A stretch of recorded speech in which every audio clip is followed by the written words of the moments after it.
चलो भाई, बोलिए भाई प्रतीक्षा जी।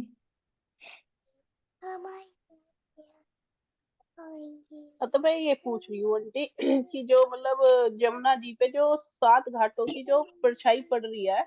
जम अभी तो थोड़ा सा मतलब बाहर का संकेत, यानी कि जमुना जी है, जमुना जी के सामने 7 घाट है।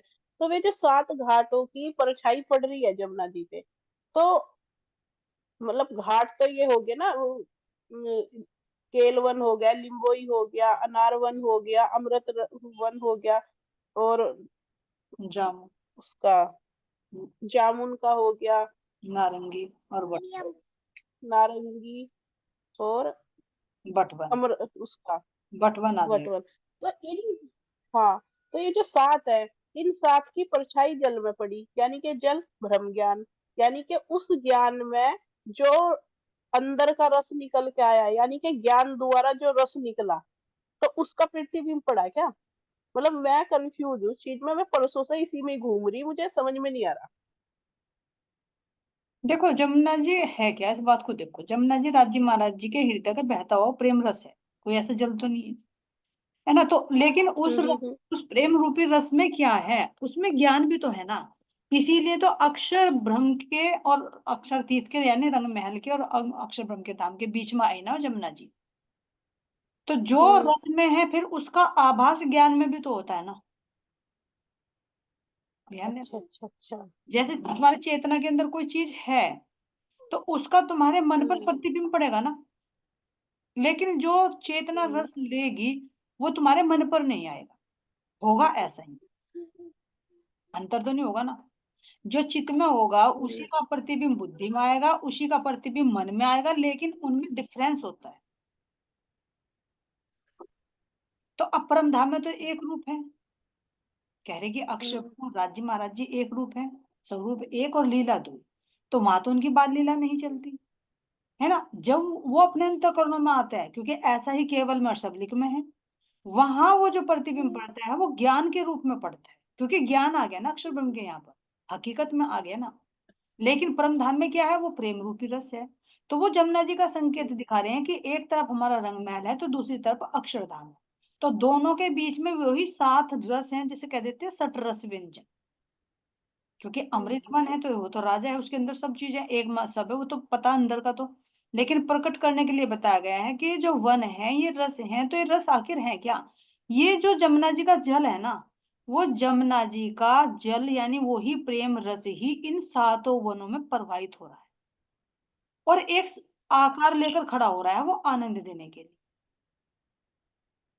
यहाँ भी देखो, तुम मान लीजिए जैसे जैसे जल के पास में वनस्पति होती है, उसके अंदर वैसा ही स्वाद आ जाता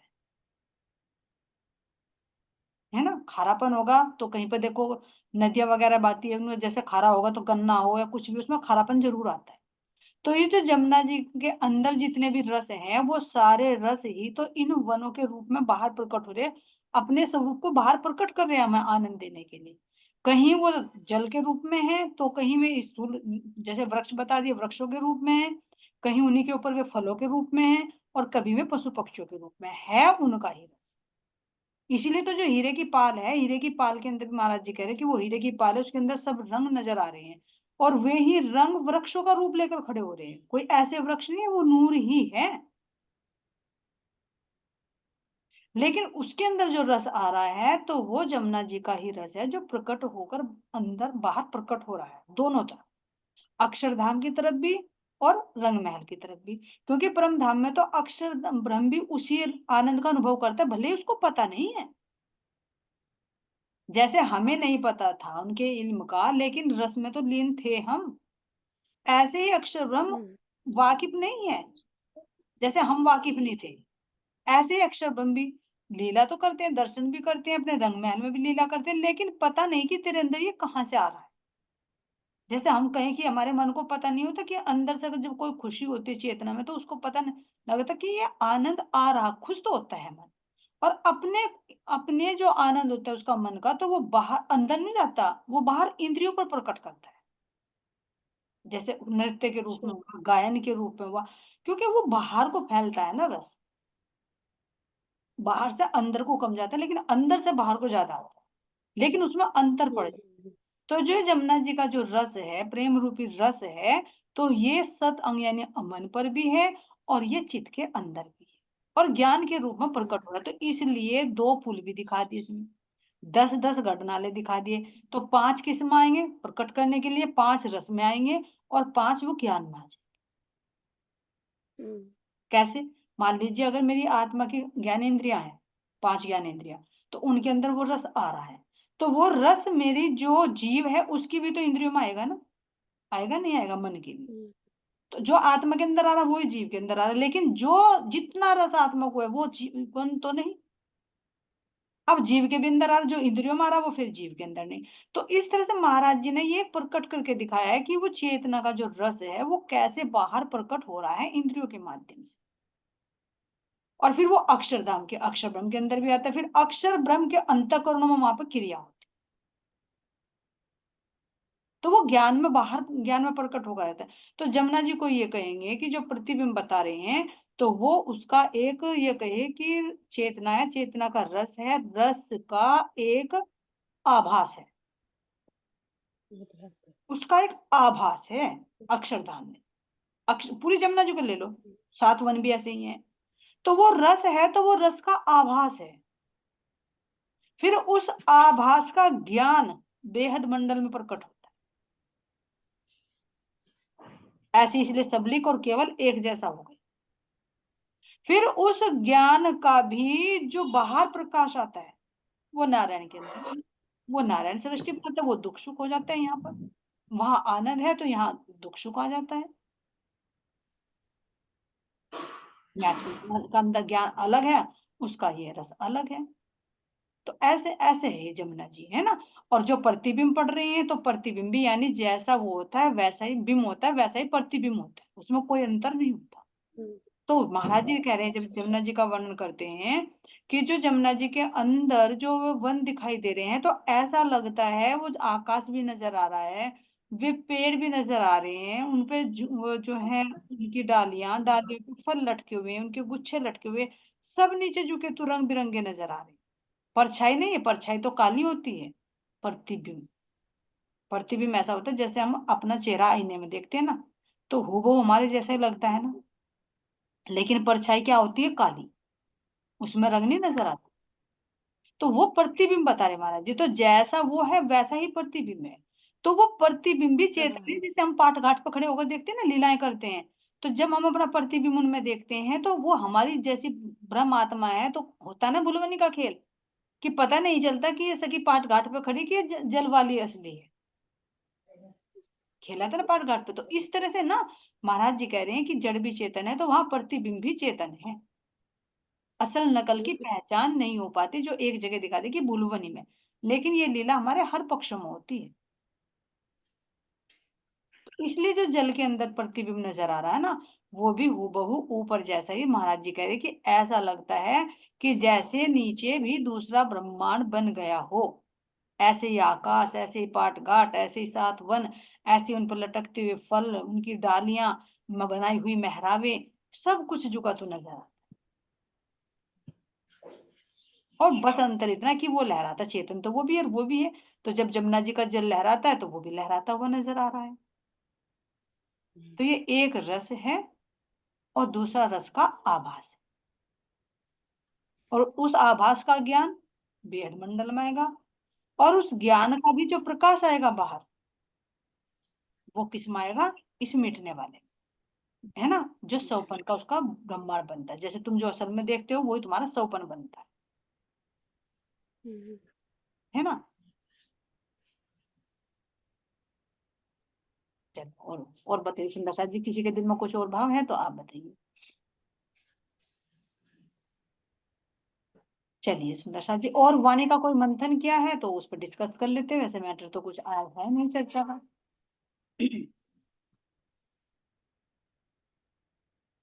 अभी थोड़ी देर में इधर से मैं कॉल कर रही हूँ, 15 मिनट में।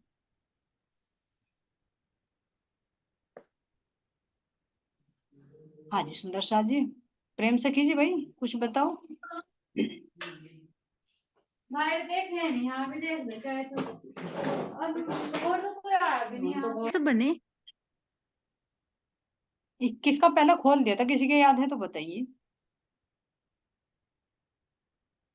21 का पहले 21 या पता नहीं 22, 21 राखी जी का, 22 नहीं दो। नहीं 21 का आया था, राखी जी का हुआ था, उसमें क्लियर हो गया था ये। 14 लोग तो ब्रह्मांड यही हो गए थे। किसी के अच्छा याद जी। है तो और बताइए सुंदर साथ जी। जी कहीं अष्टावरण लगा के तो नहीं है? हाँ तो 8 और 8 कितने बैठेंगे, अष्टावरण लगाइए। 14 और तो जी 8। 14 और 8 तो 21 नहीं होते ना? कितने होंगे? 22, 22 बैठते हैं, हाँ जी 22। है ना। अब कितने होने तो जी चाहिए? 7 होने ये 8। हाँ जी, तो ये अष्टावरण भी लोकों में ही आएंगे क्या? ये जैसे अष्टावरण, 14 लोकों को। अष्टावरण तो आएंगे लेकिन इससे अलग आएगा। जैसे महतत्व हो गया, कारण प्रकृति हो गया, कारण जो बनता है अक्षय ब्रह्म का, वो सॉरी नारायण का, जी है ना, सूक्ष्म हो गया और महाकारण हो गया। ऐसा आएंगे। हाँ तो इनको मिलाकर ना ये महतत्व हो जाता है, और सूक्ष्म हो गया, कारण हो गया और महाकारण हो गया। 4 हो गए ना ये, हाँ जी 18 हो गए ये, 14 ये और 4 ये 18, 19 20 21, और इनमें एक कारण प्रकृति आती है ना। और एक महाविष्णु को स्वयं आते हैं उसके कारण, चित्त और उसका महाकारण। तो इन सबको मिलाकर ना ये 21 ब्रह्मांड बनते हैं, यानी बिल्कुल ये मृत्यु लोक की दिया है। वैसे वाणी में जी। देखो सबका अलग अलग भाव होता है ना, किसी ने किसी एंगल से खोल रखा, किसी ने, तो उसमें आया था राखी जी के पास में जो वाणी, उसमें यही दिया था कि 14 तो लोक हो गए और 21 वो अष्टावरण हो गए, बिल्कुल। तो लेकिन ये तो 22 बैठ रहे हैं ना, और हिंदी में उसमें 21 दे रखा। हाँ हाँ जी 22, 22 बैठते हैं 22 जी, तो हाँ जी। 22 बैठते हैं,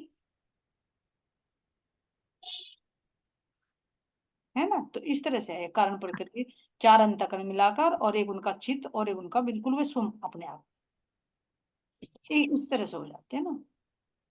ठीक है जी। और कुछ वाणी पढ़ी सुंदर साथ जी, आज तो टाइम है, डिस्कस कर लेते, अपने अपने भाव बताइए।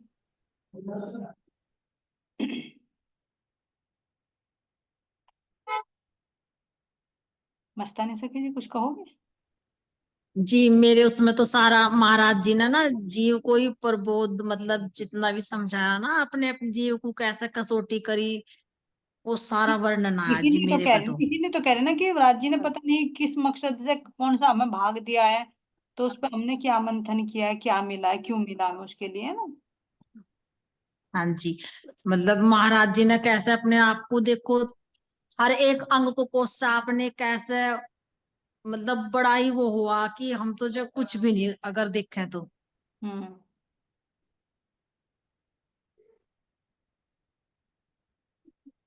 और फिर धनी के गुणों को भी लिखा, तो कैसे लिख, मतलब उनके गुणों को तो लिखा ही नहीं जा सकता कि मतलब मैंने कितने अवगुण किए और धनी ने मेरे पे कितने गुण किए। हम्म।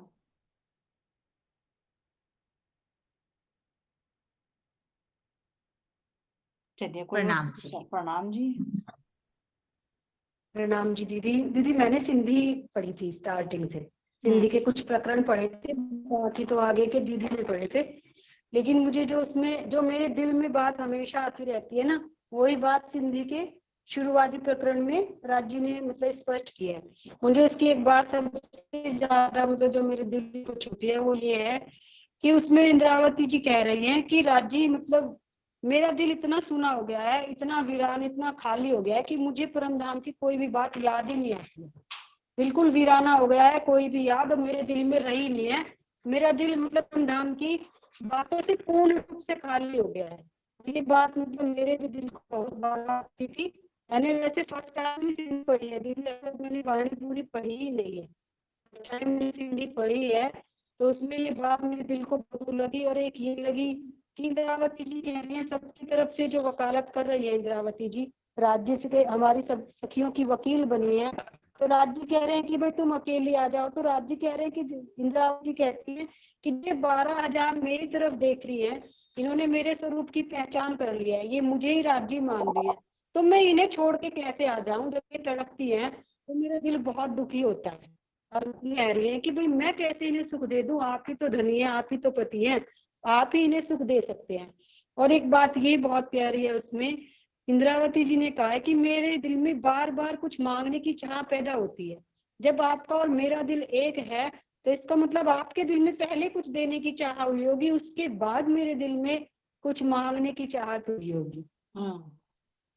ये उसकी 2-3 बातें ना उसमें, जो वैसे तो सारी बहुत ही अच्छी है वाणी, कहीं से भी पढ़ लीजिए, इतना रस भरा हुआ है चौपाइयां हैं। मतलब ये जो चौपाइयां, ये तो ऐसा लगता है कि जैसे सभी सुंदर इंद्रावती जी ने प्रकट किया है। जी जी। ये उसमें मुझे बहुत ही अच्छा लगा कि मतलब मांगने की चाह है तो मतलब तुम्हारे दिल में पहले देने की चाह हुई होगी। और एक वो ये भी कहती है कि मैं इतनी तड़प रही हूँ, तो इसका मतलब है कि आप ज्यादा तड़प रहे होंगे जब मैं इतना तड़प रही हूँ, क्योंकि एक दिल ही है, मैं तो नींद में हूँ, आप जागृत है। तो जो जागा हुआ है उसको ज्यादा दुख होता है, जो सो रहा है उसको क्या दुख है, उसने तो सपने में दूसरा घर परिवार संसार बसा ही लिया है। लेकिन जो जागृत है उसका दुख ज्यादा है, उन्हें तो बड़ा। प्रणाम जी दीदी, और नहीं आप नहीं, ठीक समझाइए ठीक थोड़ा। बता। नहीं नहीं सुंदर जी, आप सही कह रहे हो। ये हमारी अपनी रियलिटी, देखो चौपाई तो हर एक की वैल्यू है, कोई भी ये नहीं है निरर्थक है। लेकिन ज्यादा वैल्यूएबल वो है हमारे लिए जो हमारे दिल को छू जाए। पढ़कर तो हम सारी को निकल जाते हैं, लेकिन जो दिल पर को छू जाए, जो हमारे प्रैक्टिकल में हमें नजर आ रही। तो अब जैसे हम भी देखें कि मान लीजिए महाराज जी कह रहे हैं कि मतलब हमें अंदर में उतरना है ना, तो राजी तो बुरा लेंगे, लेकिन कह रहे हैं कि मैं एकांत में मिलूंगा तुझे, लेकिन आत्मा कह रही कि जो वादा परम धाम से किया था उसे कैसे छोड़ दूं। क्योंकि इंद्रावती को कह रहे हैं मेरे धनी के अंग हैं, तो उन्हें कैसे छोड़ दूं मैं। मिल सकते हैं अकेले में, लेकिन यहाँ पर देखो, ये इंद्रावती जी के एक हमारे प्रति लगाव है सुंदर सा जी, और कर कौन रहे, वे धनी कर रहे हैं अंदर में बैठकर। लेकिन जो वादा किया था परमधाम में उसको निभा रहे हैं ना, कि जो तू बोलेगी तो मैं तुझे तुरंत दूंगी बताए, जो तू मैं बोलूँ तो तू मुझे पल में दियो बताए। तो इंद्रावती सखी, तो ये देखो कितनी बड़ी कुर्बानी है हम रूहों के लिए, कि धनी कह रहे आज मिल जाए अकेले में मैं खड़ा हूं, लेकिन इंद्रावती कह रही कि नहीं, मैं अपनी आत्माओं के हाथ नहीं छोड़ सकती, क्योंकि आपने मुझे हुक्म दिया। तो यही निकल कर आता है कि जाहे वेद राखे धनी ताहे विद नहीं। क्योंकि वो सही बिल्कुल है कि जो उनके दिल में पहला आ रही है तब हमारे दिल में आती है। क्योंकि परम धाम में चलो जब खेल मांगा तो पहले किसके दिल में आई, धनी के दिल में आई, तब हमारे दिल में ट्रांसफर हुई, क्योंकि एक रूप है। अब यहाँ भी हम उस चीज का अनुभव करें कि हमारे दिल में कोई इच्छा हो रही है, तो वो हमारी अपनी नहीं है, वो धनी ने दिल में ली, और दिल में ली तो वो हमारे दिल में आई, और तो उसको पूर्ण भी धनी ही कराते। और जब ऐसा ऐसा होने लगता है तो फिर आत्मा के अंदर ये दृढ़ता आने लगती है कि अरे पल पल मेरे धनी खड़े हैं, कहीं दूर नहीं है, नहीं तो कौन करवा रहा है। तो इससे और प्रेम बढ़ता है और लगन बढ़ती हाँ जी प्रणाम जी। राजी हुई तो कहेंगी पहले तो मैं ही तुम्हें याद करूं, उसके बाद ही तो तुम मुझे याद करो, पहले तो मैं ही तुम्हें याद करूं। है। बिल्कुल। अब हमें याद करा जब हमें उनकी याद आवे। जिस तरह में परम धाम में हमें इश्क देवे थे तो हमें पता नहीं था कि हाँ ये हमें इश्क दे रहे, यहाँ आके हमें पता चला कि हमारे पास इश्क कहाँ क्यों नहीं आ रहा। तो अब मैं कह रही लाओ प्यार करो दीदार। लाओ प्यार करो दीदार, बिल्कुल सही। चलिए सुंदर शाह जी, और बताइए, और किसी के दिल में कोई भाव हो तो।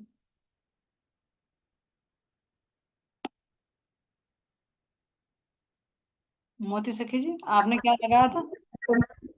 प्रणाम जी। मुझे पूछना था एक, जैसे मतलब चौपाई तो मेरे ध्यान में है, लेकिन उसमें 90,000 जो हड़प ये मोहम्मद साहब लेकर आए थे कि 3 तो बसरी को दिए, 3 मलकी को दिए, 3 हक्की को दिए, मतलब 30-30 हजार तीनों में बांट दिए। तो वो तीनों ने खोले हैं, ये किस तरह खोले उन्होंने। प्रणाम जी। प्रणाम जी। ये देखो 30-30 हजार में डिवाइड करके दे दिया सुंदर सर जी की, हड़प कोई हड़प ही नहीं है। ये बता दिया अंदर से कि 30,000 30,000 30,000। तो खोलने का मतलब है हम अपने अंदर में देखें कि जब हम मतलब ये कार्य करते हैं शरीयत का, कर्म कांड करते हैं तो जब तक तन जीव की स्थिति में है हम, तो कर्म कांड ही करेंगे, अंदर का कुछ नहीं पता होगा। लेकिन जब हमारी चेतना के अंदर ये ज्ञान आने लगता है, जिसका मतलब समझे ना, 3 अंतःकरणों से कर रहे हैं, मन से, बुद्धि से और शरीर से, इंद्रिया इसके साथ में जुड़ गई, यानी स्थूल सूक्ष्म कारण, अभी चेतना में नहीं उतरी। तो जब तक किसका ज्ञान है, ये हमारे पास शरीयत का ज्ञान है, तो अधूरा हुआ ना। तो कह रहे थे इसमें ब्रह्मात्मा ही नहीं है जब मोहम्मद साहब आए थे शरीयत में, तो हमारे अंदर भी ब्रह्म आत्मा आने का मतलब क्या है कि वो अभी क्रियाशील नहीं हुई, अभी जीव की स्थिति, एक जीव एक मतलब एक बेस बनने लग रहा आत्मा के बैठने के लिए। रूह मोह महर फुकत माहे बूंद, भले ही रूह अंदर भी है, लेकिन जब तक वो थोड़ी जागृत नहीं होगी, उसके अंदर ज्ञान नहीं होगा, तो उसे कह नहीं सकते। जब तक जीव की स्थिति चलेगी, वो तो अंदर सोई पड़ी हुई है मुर्दे की भांति, देख रही हो, देखने में लीन हो रही। तो जब हम इनसे, सुंदर साथ जी, अपने 10 इंद्रियों से मिलकर और 3 अंतःकरणों को लगाकर ये जब कर्म कांड में लगे रहते हैं, तो ये हमारे 30,000 हमारे अंदर के ही होते हैं, जिसको कह दिया शरीयत। लेकिन जब इनसे ऊपर उठने लगते हैं चेतना के अंदर धीरे धीरे, क्यों? क्योंकि जो जीव है हमारे अंदर, तो वो ज्ञान की तरफ को बढ़ता है, उसके अंदर एक जिज्ञासा होने लगती है, अरे मैं जिसको पूज रहा हूं, आखिर ये है कौन, और मरने के बाद जाएंगे कहाँ, कहाँ से आए? तो ये अंदर सवाल उठने लगते हैं जीव के अंदर। और जीव के अंदर किसके माध्यम से उठते हैं? सूरता के अंदर से, आत्मा के माध्यम से, क्योंकि जीव आत्म भाव में आना लगता है। तो आत्मा के अंदर जब वो प्रकाश आने लगता है, तो आत्मा के अंतःकरण खड़े होने लगते हैं, क्योंकि अंतःकरण आत्मा के भी, रूह के भी है अंतःकरण, पर आत्मा के भी अंतःकरण। सुंदर साथ जी, चौपाई आती है ना कि जेते, एक चौपाई आती है, पर आत्म के अंतःकरण जेति बीतत बात, तेति इन आत्म के करत अंग साक्षात, यानी पर आत्म के अंतःकरणों में जो बीतती है, अंतःकरण कहते हैं चारों अंतःकरण, मन चित्त बुद्धि और अहम संबंध। तो जो आत्मा है, अभी यहाँ जी हकीकत के ज्ञान पर, जब आत्मा के अंदर वो 3 अंतःकरण से अपने, आत्मा की इंद्रियां यानी मन, बुद्धि और उसका संबंध, 3 अंतःकरणों से मिलकर, फिर इंद्रियों के माध्यम से मिलकर उसके अंदर वो ज्ञान आने लगती, तो जीव करवट लेता है। करवट का मतलब वो बाहर से हटकर अंदर की तरफ को जाने लगता है, जागृति की तरफ। तो वो जीव की आत्मा करवट लेती है, आत्मा के अंदर ज्ञान होने लगता है, तो जीव उसके साथ जुड़ लेता है, दोनों मिलकर फिर वे जीव आत्मा कहलाते। तो ये जो 30 हो जाएंगे, ये हो जाएंगे हकीकत के, जिनमें ज्ञान आने लगेगा आत्मा के अंतःकरण। अब आत्मा के अंतःकरणों में जो प्रकाश आ रहा है, वो कहां से आ रहा है? पर आत्म से। तो पर आत्म के भी अंतःकरण हुए, पर आत्म अलग नहीं है धनी से, भले ही पर आत्म नहीं कर रही, वो सोई हुई है, लेकिन राज्य तो कर रहे हैं ना, दोनों एक रूप है, अलग नहीं है। लेकिन यहाँ किसको जोड़ा जाएगा? पर आत्म, क्योंकि बाहर प्रकट हो रहे हैं ना। तो पर आत्म के भी जो अंतःकरण है, उनके भी 3-4 अंतःकरण है। चित्त में तो, चेतना में तो राज्य महाराज जी अंदर में आ जाएंगे, तो मन हो जाएगा, बुद्धि हो जाएगा और सम हो जाएगा चित्त। तो इनके अंदर वो जो चेतना है, राज्य महाराज जी है, पर आत्म है, एक ही रूप है इनको, उसका जब ज्ञान आने लगता है, तो उसको कहा गया है मार्फत के 30,000। कोई गिनती में नहीं है कि 30,000 में ये गिन लो 1 2 3 4 ऐसे हो गई है। एक जैसे 12,000 रूपों का संकेत दिया गया, ऐसे 30,000 का एक सांकेतिक ज्ञान दिया गया है। ये एक हद में बांधकर, मर्यादा में बांध, नहीं तो कैसे डिवाइड करोगे? तो जब वो आत्म के अंतःकरण के अंदर वो प्रकाश आने लगता है राज्य महाराज जी की मेहर से, तो 30,000 वे मार्फत के हो जाते हैं, जो दिल के सारे राज को निकाल कर आते हैं, जिसमें आत्मा उस रस का अनुभव करने लगती है ज्ञान के माध्यम से। पहले शरीयत हुई, फिर ज्ञान हुआ, फिर ज्ञान के अंदर एक रस होता है जिसको कह रहे हैं प्रेम, प्रेम का एहसास, जो अभी इन्होंने बोला था कि जमुना जी क्या है वो, क्योंकि उसके साथ में एहसास भी है और रस भी है। तो जब आत्मा उस रस का अनुभव करने लगती है ना, तो बहुत जब अनुभव करती है, अंदर में अनुभव करती है, तो वो 30,000 मार्फत के कहलाते हैं। प्रैक्टिकल में सुंदर शाह जी, हम ये ना समझे कि हमें 25 पक्षों का पता चल गया, हमें राज्य के शोभा श्रृंगार का पता चल गया, है ना, हमें अक्षरधाम का पता चल गया तो हम तो पूर्ण हो गए। नहीं, ये सही मायने में पूछे तो अभी ये ज्ञान में है, ज्ञान में भी नहीं कहेंगे सुंदर शाह जी, अभी संकेत में कहेंगे, ज्ञान का भी प्रकाश। क्योंकि ज्ञान भी जब होता है जब रूह किसी चीज को देख ले, जैसे देवचंद जी ने अखंड ब्रज को देखा, अखंड राज के दर्शन किए, वो कहलाएगा हकीकत भी, जो देख कर वर्णन करे। सुना सुनाया या पढ़ा पढ़ाया, ये सब अभी जो हमारी कैटेगरी है, हम अपना निरूपण करना सुंदर शाह जी, कोई मान सम्मान के लिए ये नहीं करना